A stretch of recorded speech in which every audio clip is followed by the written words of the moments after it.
You want to support Roland Martin Unfiltered? Be sure to join our Bring the Funk fan club. Every dollar that you give to us supports our daily digital show. There's only one daily digital show out here that keeps it black and keep it real as Roland Martin Unfiltered. Support the Roland Martin Unfiltered daily digital show by going to RolandMartinUnfiltered.com. You can make this possible. Mississippi Governor Tate Reeves now says he has seen enough. There should be changes made to the state prison system at Parchman. Well, guess what? Now that 12 people have died as a result of various conditions taking place in that prison. This, of course, is what Reeves had to say yesterday in his address to the state. I've been to Parchman. I saw it for myself just a few days ago. The problems were infuriating. There is no excuse. We can do better. We will right the wrongs of the past, and we will do everything in our power to protect the dignity of every Mississippi life.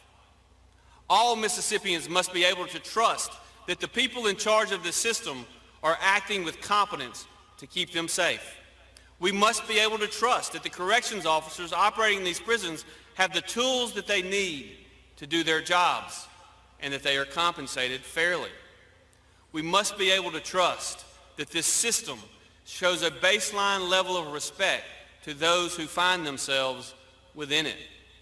We must administer justice fairly, respecting the dignity of all within our prison walls. We have brought in an honorable, able, experienced leader with a background in corrections and law enforcement, Tommy Taylor, to serve as a steady hand in the interim. He has already made several changes that we hope will help us begin to do better. There's a great deal more that must be done, but we are just now starting to move in the right direction. We have asked a trusted, diverse group of experts to conduct a nationwide search to provide me with a recommendation for a permanent solution to our leadership crisis. We have made one major decision that I would like to announce today. I have instructed the Mississippi Department of Corrections to begin the necessary work to start closing Parchman's most notorious unit, Unit 29. There are many logistical questions that will need to be answered. We're working through that right now. But I have seen enough.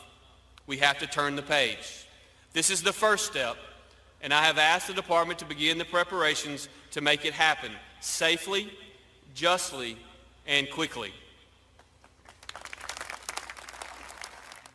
Well, isn't that grand? This is the same governor who pretty much was blaming the prisoners, and then after numerous folks died, then he decides to finally go look at what's happening at Parchman. Joining us right now is Rukia Lumumba, Executive Director of the People's Advocacy Institute in Jackson, Mississippi. So, Rukia, to hear the governor all of a sudden get religion, folks like you had to have a big protest along with Until Freedom, Yo Gotti, Jay-Z's Team Rock. Nearly 1,000 folks were there on Friday. Y'all, of course, made it clear you'd be returning to the state capitol every day. Now, all of a sudden, he wakes the hell up? Right. So you feel about the same way we feel, Roland. Thanks for having me back on the show, and thanks for everybody for tuning in.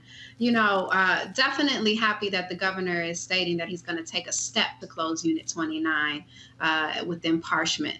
Unit 29 is not the only horrible unit in 29.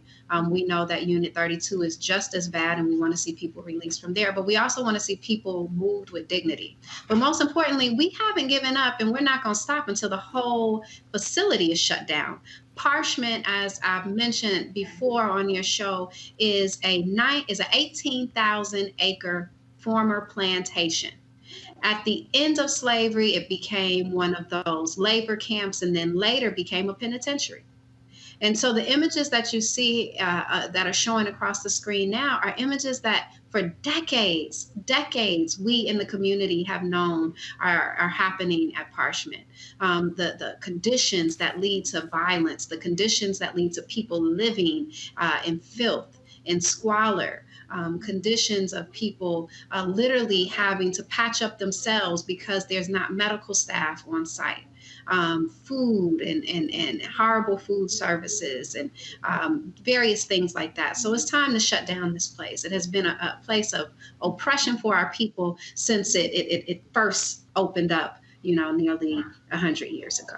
What was also crazy again is to hear the governor come out on Monday, and what he was pretty much operating from the position of, I'm deaf, dumb, and blind. Don't tell me what's going on. It's everybody else's fault. And then to come out on Monday and say, I finally went to the prisons. A real leader, the first time they hear these things and see those videos, what they do is pick up the phone and say, what the hell is going on? You call your head of prisons in and say, tell me exactly what's going on. And then after a second and a third and a fourth person dies, you kind of don't wait till 12 people die for you to finally go, I think we got a problem. Yeah. And so what people don't realize is that this governor has known the problems for decades. He was also our lieutenant governor last year and then during the last term. So he's known that these problems have been happening. This is not new news for him. And before he went in a day or two ago, there were legislators, 7 Black legislators went in from the state Black caucus and saw the same conditions that he had talked about. And they reported the same thing that he reported, but still no movement from him. Instead, what we saw was a governor that said, I'm sending in additional guards to search people for cell phones. Why are you searching people for cell phones? Because they're using those phones to expose what's happening inside, right? And so it's basically trying to catch the whistleblowers and try to hold them accountable for telling the truth, for risking their lives to show what's going on inside. So we are cautiously optimistic that he will actually shut down Unit 29, that it will be done safely without additional harm to the people who live in Unit 29, and that he will begin to make immediate moves after shutting down Unit 29 to shut down the entire facility. It has to go. There's no question about it.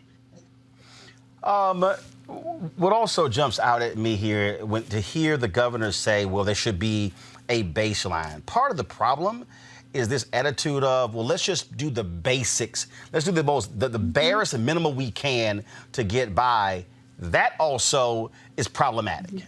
Yeah, it's very problematic. When we're talking about people being able to live in healthy, humane conditions, you can't just do the baseline when we're looking at a facility that hasn't been renovated since 1971.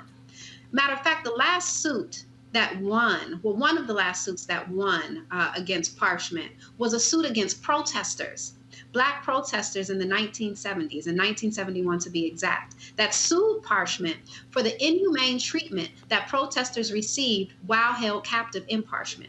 They were subjected to many of the things that we hear about today. Horrible food, food that is spoiled, not good for consumption, beatings by guards and allowing other inmates to beat them.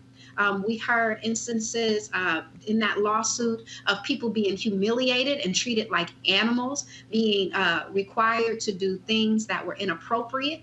And so, we're seeing a replaying of this, and it never actually ended. And so now community is standing up and saying enough is enough. Enough is enough. We're not going to sit back and allow this to continue to happen. And so when we saw thousands of people come out last Friday, it wasn't just thousands of people coming out just for a few minutes. People stayed out there for 3 hours, Roland, protesting, saying, listen, we don't want to take this anymore. Family after formerly incarcerated person, Black and white, coming up to the stand and talking about the abuses that they endured within that facility, within Parchman, but also within other Mississippi Department of Correction facilities. I want to be clear. Parchman is the target at this point, but the whole system is a problem. And we have to work to correct the entire system. We have to transform it. We have to create a whole new system, period. What we have here is not sufficient. It is not anything about rehabilitation. It is completely about punishment. It is completely about inhumane treatment and dehumanizing people. And all of this has to end. And we have some solution in ways that we see this problem being cured. Rukia Lumumba, Executive Director of the People's Advocacy Institute in Jackson, Mississippi. We appreciate it. Thanks a lot. Thank you. If folks are interested in following and joining us in this work, we ask them to please follow the Mississippi Prison Reform Coalition on Facebook. We have very clear action items that people can take to engage in this process, including calling the governor and state legislators, as well as signing the petition that the Color of Change has placed for us, has created for us. All right, we surely appreciate it. Thanks a lot. Thank you, Roland. Appreciate All right, let's go to our panel here. Kelly Bethea, communication strategist, Melik Abdul, Republican strategist, and also Teresa Lundy, principal founder, TML Communications. Joining me via Skype is Dr. Jason Nichols, Department of African American Studies, University of Maryland. Melik, I'll start with you. Glad to see the governor finally woke the hell up. Absolutely. And better late than never. I was critical of... Well, I won't say better late than never when 12 people are dead. Yeah, well... So being late... The fact is that he's doing what we wanted him to do now. So that he's late doing it, I'm glad that he's come around, because for me, I'm less concerned about the governor than the inmates who were actually there and have to suffer from that. So if the governor deserves to be criticized for this late effort, I'm actually not surprised that he's just going, because we know how it is with executives. You send your people down and they kind of filter stuff up, and some of that stuff may get back to you or not, but I'm glad that he actually went, because that actually meant him going to the actual prison, and I think the prison opened in 1901. So we can imagine just how old the prison is. But I'm glad that he actually went there, because it's clear by going there, it's harder to deny what the reality is. Kelly, it shouldn't take 12 people dying for a governor to all of a sudden realize there's a problem in our state prisons. These videos have been circulating since December and January. Here we are towards the end of the month. His early attitude was, let's fight the cell phones. I mean, so he was critical of them sneaking cell phones in, saying that was the problem, when it was actually the cell phones which allowed people to actually see what was actually happening in the prisons. Exactly. And I can't help but wonder just how many other people have died. These are just 12 people that we know about that have been confirmed not suicide for the most part. Even like some of the most recent deaths, they're saying, quote unquote, apparent suicide. And something tells me that's not even the case. So it's disturbing. Disturbing is an understatement as to how egregious this situation is. I also can't help but think that,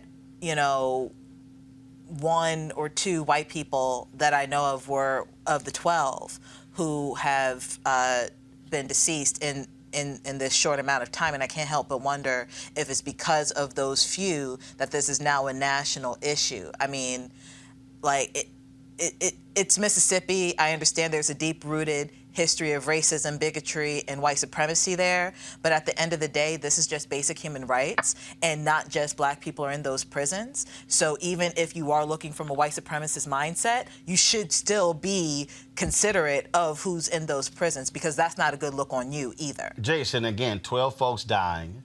Governor finally says, we got to confront this problem on Monday. A crisis in leadership, and this is what happens when you talk about leaders. You know what?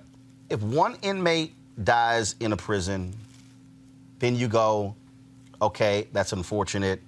But then when it became 2, then 3, then 4, then 5, then 6, then 7, then 8, then 9, 10, 11, 12, now you step up. That, to me, is a failure of leadership. I would agree, and I wouldn't have had to count that far. I think once you got to about 3, there should have been a thorough investigation. I'm really glad that Jay-Z and Yo Gotti shined a light on this. In addition, of course, the most important people are the activists on the ground, like the woman that you just had on. They are really important, and then you have the people who shined a light from the outside. And one of the things that I was reading in Yo Gotti's letter is him talking about that this is more widespread than just Parchman and then Unit 29, that this is more, ubiquitous in Mississippi, and that they need to investigate more. So I wouldn't even claim victory right now, because there may be other dead people or people who are very sick or their well-being is in jeopardy in other parts of the state, in other prisons. Teresa, yes, glad to see the governor stepping up. But as Rukia says, a whole lot of work you got to deal with when you have significant problems with conditions across the state prison system? I think, yes, absolutely. But I also think there was a lot of pressure that was given to the governor. Pressure bust pipes. Yes. But because of that pressure that he was given and him trying to silence people's voices, if it wasn't for Jay-Z and Yo Gotti's amplification of the situation, and if it wasn't for advocacy groups then following up from the 12 that were pretty much murdered inside, I think the governor wouldn't have came out the way he did, and thus I'm not sure if this is an actual victory, because there should have been an analysis, a full analysis of the inside of the prison, the decisions that were being made. I honestly disagree with having once three people died, we should have looked into it. No, I believe the first person died, there should have been a full-blown investigation. But the reason why there was an investigation is because the way Mississippi law has been handled in past decades, people have been, swiping issues and these civil rights right under the floor mat and not allowing Mississippians to actually really amplify their rights as citizens. So overall, the governor should have done his job as governor, as lieutenant governor before he became governor, but it shouldn't have taken the likes of Jay-Z and Yo Gotti to get it across. Well, again, you had activists who were on the ground who were driving this issue. When they came in, they then said they were going to help file the federal lawsuit. That actually took place as well. So all those different things took place that were part of this, and so and social media. And so glad to see them stepping up. But again, this is just a speech on Monday. The question now is, what do you do after the speech? That's what matters. All right, folks, back to our Roland Martin Unfiltered video in just one moment. All right, folks, join Reverend Dr. Jackie Hood Martin as she engages others to think like a leader. Are you looking to enhance your leadership or that of your team in 2020? You can join her newest online course and mastermind group, How Successful People Think. She'll be your guide as you learn timeless leadership principles to apply to daily living. The offer expires February 28th. To register, go to www.livetolead.com/Leesburg, www.livetolead.com/Leesburg. Now back to your Roland Martin Unfiltered video. You want to check out Roland Martin Unfiltered? YouTube.com/Roland S. Martin. And subscribe to our YouTube channel. There's only one daily digital show out here that keeps it black and keep it real. It's Roland Martin Unfiltered. See that name right there? Roland Martin Unfiltered. Like, share, and subscribe to our YouTube channel. That's youtube.com/Roland S. Martin. And don't forget to turn on your notifications so when we go live, you'll know it.